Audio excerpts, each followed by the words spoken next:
There's 16 different.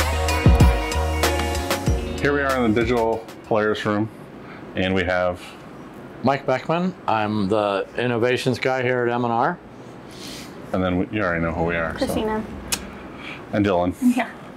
And you're gonna show us what? We're gonna go through an idea to printed shirt demonstration in about 5 to 10 minutes. So the idea is we take an idea, we use AI, we generate artwork, and we get it on a printed t-shirt ready to go within 10 minutes. That's awesome. Whatever ideas we can come up with. Mm-hmm. Sound good? Yeah. All right. What we're going to do is we're going to start in ChatGPT. So a lot of people have used this one. It's pretty basic. What I'm going to do is use this to generate prompts to put into Midjourney. Okay. So I have a little template already built. Just says generate a Midjourney prompt. And what it does is I can fill in whatever type of style you want. You want a photograph, an illustration, a cartoon. What kind of graphics would you like to see? Victorian painting. It doesn't matter. Whatever you want. Well, with the Polaris, we can do anything. Yep. So I was going to say stick to spot color illustration look, but let's do an illustration. Yeah, let's do an illustration. Okay. What would you like it to be about? What do you do when you're not working? Make a Sasquatch in space. Okay. Sasquatch in space. All right. We can put some kind of modifier in there. Yeah, make him fighting an alien. Okay. We can modify the type of illustration too. I do this sometimes. I've been using like children's illustrations, children's books. Yeah. Okay. Like a Lucasfilm, right? They do high-end space things. Yeah, sure.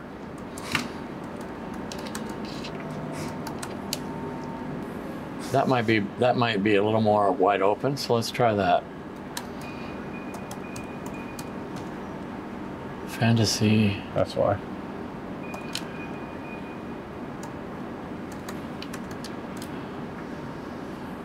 I love it. Let's see what this gives us. Let's do it. So this is basically just to get the prompt to put into Midjourney. Midjourney. You can structure it any way you want. I have it set up to give me 6 of them. So here's the different prompts that it came up with. I think the first one sounds good. Okay. All right. I don't see how you could go wrong with that. I don't either. I feel like they're all. So basically now I'm in Midjourney. It's asking for a prompt. I'll just paste this. All right, now sometimes I'll put in an aspect ratio to make this more of a, I get tired of the squares. Oh, yeah. So I would usually do like, just make it a little more horizontal. Okay. And let's see what it gives us. It'll take a minute as it scrubs through everything it can find on the internet that fits with what we're asking it. Right. Which is a little strange. But to be honest, I think Midjourney does better when you start getting into sci-fi, fantasy things, because a lot of people are using it for that. So it's building it. Yeah, it usually does a pretty good job. It usually does pretty well. It's that's so awesome. A little King Kong-like, but what the heck? They're all pretty good. Well, any of them strike your fancy more than others? That's rough. I'm gonna say bottom right. Yeah, I kind of like that one. I think I like that one because the opponent is more of a full character ready to go. Like the bottom left is straight up. Yep. Ripped off, and then I would agree. The top left's pretty cool too, but yeah, let's do bottom right. What we can do is I can ask it for variations on that one and see if you like any of those better. Okay, yeah. So that's what we'll do first. And then once we choose one of these 4, I'll download it and I'll run it through Gigapixel, which is a program You were saying I was talking about you earlier, talking to you about it earlier. It'll take a 72 by DPI 14-inch image, and it'll make about 150 inches. So the AI is pulling the pixels apart and filling it in using AI. I like bottom left. Me too. This one, right? Yeah. Yeah. Because the top two are more ape-like, and that bottom left is 2, 3. So that's 3. So we'll upgrade that one. What it's doing is it's doing just a final scrub to fill in anything it's able to find. Awesome. It's so good. And we'll download it. Doesn't take long. It's so good. And then what I'm going to do, like I said, is I'm going to run it through this program. This is Gigapixel. What is this program? Is this something that you had to buy? Is this something it's fairly inexpensive. It's like $75 a year. Okay. And it totally works. worth it for any screen printer. I think so. Oh, I mean, yeah. I'd pay way more than that. The artwork that people send in to you sometimes is... Oh, yeah. It's terrible. Yeah. Even good art that's coming from some people, somebody will have a print problem. I'll have to zoom in and see why registration doesn't work. And I'll notice that all the edges are sawtoothed. Yeah. Does this program work for, is it better for more like photorealistic stuff, or is it good for just like a white vector? Yep. It'll do vector no problem. It cleans the edges really, really well. Huh. Like a raster file, make it more like a vector file. The only problem I've ever run into is because it's making it so high res, if somebody's in Photoshop maybe dropped a background and they haven't done it well and there's a little halo, this will create... Will it like make the halo worse? It'll make it more apparent because it's making it higher res. Right. But with tweaks. But that's easy to fix. So I'm saving it. It's now a very nice big file. Now, do you set the parameters of how big it is made? Yep. I can change all that. I'm just doing pretty much the maximum. So because you can always scale it down. Yep. And that's what I want to do anyway, because that's where I get the increase in resolution. So if we open this now in Photoshop, my image size is 110 inches. Right, but you could make this 12 wide by 300 DPI. That's what I'm going to do right now. 300 is enough for any t-shirt, I think. Yeah, for sure. Almost all of our files are 300. The machine will do more, but the human eye. You're not going to see it on a shirt. So we'll go 12 wide. And now look at what you've got. That is so good. That is really, really nice, tight. It's so good. When this prints, we're going to see every little hair on the... Now, in this program, this might be too much to ask. I mean, even after all this, but is there a way to have it not be a rectangle? Yes. That's what we're going to do now. I'm just going to cheat it a little bit. I'm going to drop the black.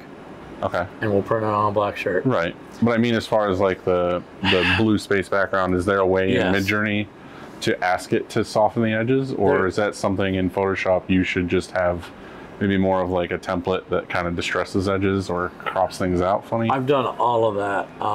Sometimes I'll just distress the edges. Right. So this is you doing it after the fact. Okay. So that's cool. But I also will tell it to give me a white background, like a vector contour white background. Okay. Some kind of verbiage like that in Midjourney will give me something that's easy to remove. Okay. Sometimes you ask for a white background and it'll give you a black one. Yeah. That kind of thing. Where did that shirt come from? It's pretty. It's pretty easy in that I asked for it to give me a white background. That made it easy for me to just go into Photoshop and grab the bird I get it. Remove the rest. Right. So in this case, you could have potentially the sick bearded iron guy fighting Sasquatch, but you could have said white background and it would have gotten rid of the space and just had the two? Yeah, it would have done something, yeah. Okay, and then you could have pulled that out? Yep. Okay. We could probably try it real quick if you want. I would rather the rectangle of this. I don't want you to mess with this because I want this shirt now. All right, good. So, that's good news. Okay. So what I'm going to do is I'm going to quickly convert this to CMYK so I can get a black channel. Okay. To make it easy for me to remove. I'll use absolute color metric to make my rendering, and then I just select the black channel, go to my layer, select the inverse so I get the background. Now, do you play around with that at all, or you trust it to be? I trust it to be pretty good. Okay. Sometimes I will convert using a different rendering intent, like perceptual or relative color metric. Absolute works a little better for this, I think, because it creates a stronger black. Okay. I lose a little bit of mid-tone area. Right, well, that's why I was wondering if it was too harsh of edges where you pull the black out. It doesn't seem like it will be. What I can do is just duplicate the layer and then merge them. It gives me a little more of a fade. Right. And then I can just check and see what it looks like with a black background. Just to make sure we're on the right track. That's kind of cool. Yeah. And this will have almost no hand feel. Right, because there's so much negative space. Yep. But what I will usually do, whoops, just so we can see it, what I will usually do with about any image that I'm going to print, even if it's screen print, is the first thing I'll do is I'll go and saturate it a bit. Yeah, just because I'm going to lose a little bit. When I go to, when the printer here, it's digital, it's going to go to CMYK, it's going to lose a little bit. Goes on a t-shirt, it loses a little more. If it's a regular screen print, same thing. When I separate it and try to print it, I'm going to lose a little bit of that. So I might actually do something like that. Sometimes I'll actually use levels a little bit if I want. I don't think I need to. Yeah, you don't want to bubble the black at all, yeah. Nah, I think I'm fine. So I think I already did the image size, yep. So all I have to do is save as. For the Polaris, we're going to use a PNG. Okay. Which means I need to convert it back to RGB. No big deal. I'm back in RGB, file save as. I'll save it right onto this flash drive and we'll take it over and print it.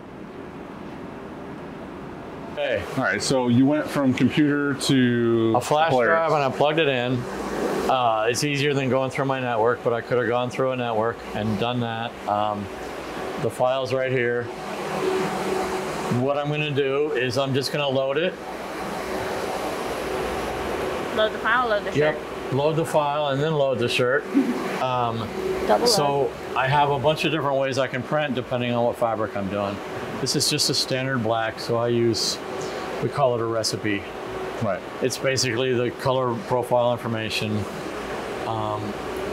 We control all the peripherals, all the flashes and heat taps, the amount of pre-treat through a simple page of JSON. It looks like this. It's pretty simple. Just I'm using the first heat tap. I got it set for 280 degrees for 12 seconds. That sort of thing. I can tell all of that in here so I don't have to go around and do it manually. You just have a preset recipe for black shirt. Yep, and that's the one right here. But if I were doing a red or a tri-blend, I'd have to have different settings in order to... Different flash settings. Yeah. Otherwise it'll shrink or do all kinds of crazy stuff. Right. So that's what I do.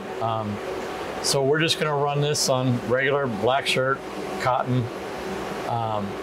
The white print unit has gone into hibernation because I haven't used it in 15 minutes. What that means is it'll jet a little bit of ink through the heads. That was a lifesaver on this machine because it allows the heads to stay open. I've gone 5 days without running anything come in the morning and been able to get up and running in 15, 20 minutes. That's awesome. So it's a lifesaver. And it auto does that? Yep. Whatever you set it for, I think this is set for 15 minutes. I can do like cleans, or I just did a wipe of the heads for the color, just to make sure there's no drips or any ink hanging down that's going to cause a issue. A boo-boo. I can do it all from right here. What's your artwork load? Do you pull it off a certain amount, or do you just pull the collar to the edge? I start a little below, so I load just like you did. I mean, I load my shirts exactly like you loaded yours. All right, cool. I mean, Twinsies. Exactly. I was just about to say how nicely that was done. Yeah. I mean, did you touch the bottom? I like to see the bottom? collar. Well, we load all of our Did you artwork touch at the our bottom? shops, yeah, so that everything, no matter what it is loaded to the collar to the edge, and then Yep. we move the artwork based on that. Yeah, that's essentially what I do. Okay. Exactly the same thing. I do it in here.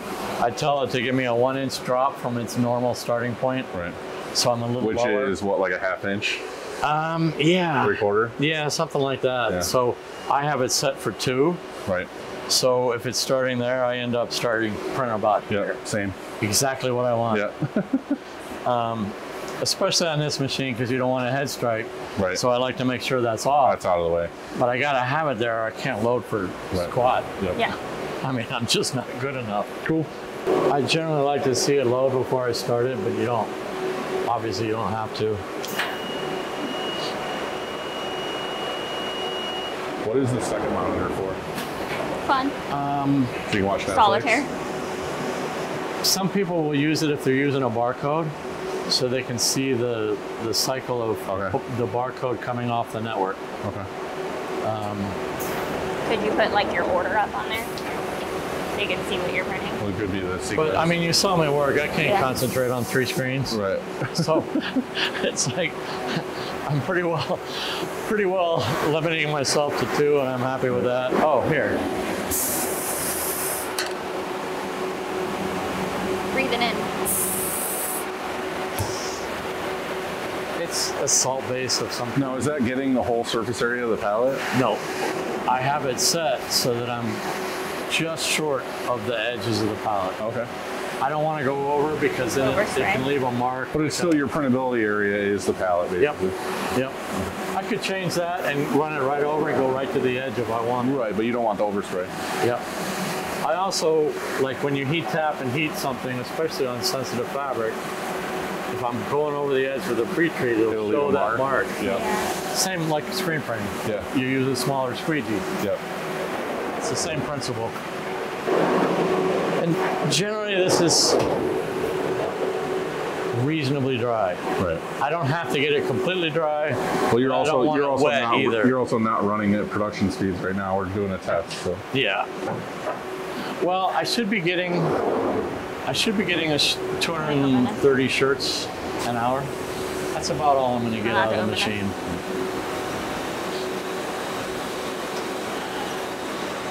Because if we were to time this, we would see this is taking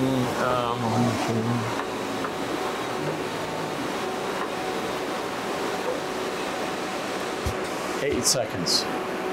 Now, how many passes of white is that doing? That was doing 6. 6. I can have it do more depending on what I'm doing, but 6 is more than enough. Yeah, I was gonna say, that's a very bright white. Yep. We flash it before the color a little bit. On a black shirt, I'll flash it a little extra so that I can use this heat tap here. Mm-hmm. There's a special silicone that I sourced from aerospace. Yeah. And it's kind of cool. It won't stick to the wet ink. Well, you're also getting a very good print service every time because you're heat pressing before you're getting anything. Yep. It really makes for a nice. So you never really have like fibrillation issues with a Polaris. Nope. When you go to fleece, I can't heat tap that third heat tap, or like a tri-blend, I probably can't heat tap. Shrink it. You could possibly get a little bit there, but generally on those fabrics you're using more white anyway. That's crazy. So Within a few minutes, you're going from an idea to a print. That's so cool.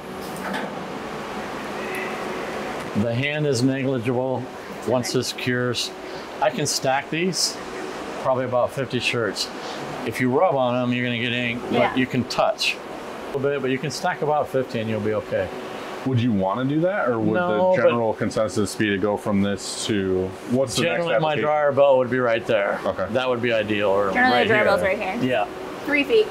Yeah. What is the cure or dryer settings for something coming off of the digital? 3 minutes at 300 degrees. Because it's a water-based ink, I need a little more time, but it's not like some other... So it's pretty standard water-based temps. Yep. Yep. So it's not one of those where it has to go through it, like you can barely see it moving kind of thing? No. And that's kind of what I was talking about on the pre-treat is it's mostly dry before the white gets it. Say, So you're only drying the ink. Yeah, there's some people that are using so much water to try to hide a pre-treat mark that it ends up taking 9 minutes in the dryer. To dry the shirt instead of cure ink. Yeah, cool. Well, and the white ink gets flashed and stamped before color on it too. So it's like parboiled. Just the water base. You want to get all the water. You want to get all the moisture out. Yeah, and again, that there's a lot of advantages to that. What it does mean is I have to use my recipe to control how much pre-treat. I don't want to use more than I need, like on a red shirt, because then I could get a mark.